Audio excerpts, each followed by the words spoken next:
Ahmedabad police કમિશનરે શહેરમાંથી દારૂનું દૂષણ નાબૂદ કરવા પોતાની ટીમને કામે લગાડી દીધી છે, ત્યારે પીસીબીએ ખોખરા અને ચાંદલોડિયામાં દરોડા પાડીને દારૂનો મોટો જથ્થો ઝડપી લીધો છે.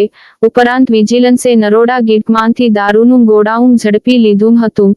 સ્ટેટ મોનિટરિંગ સેલના કે.ટી. કામરિયાને માહિતી મળી હતી કે નરોડા ગીટના સિમ્ફોની એસ્ટેટમાં આવેલા એક ગોડાઉનમાં દારૂનો જથ્થો છુપાવવામાં આવ્યો છે.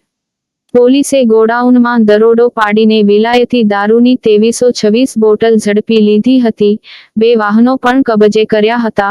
વિજિલન્સે 19 લાખના મુદ્દામાલ સાથે રાજુસિંહ હજારીસિંહ રાવત, રહે નોબલનગર, અમદાવાદ, ને ઝડપી લીધો હતો. દારૂ મગાવનાર અને મોકલનાર દેવેન્દ્રસિંહ, રહે નાના ચિલોડા, પ્રદીપસિંહ રાવત, રહે રાજસ્થાન, દારૂ મોકલનાર ભાવિંગ શાહીબાગ તથા લાલુભાઈ, રહે મેઘાણીનગર, ને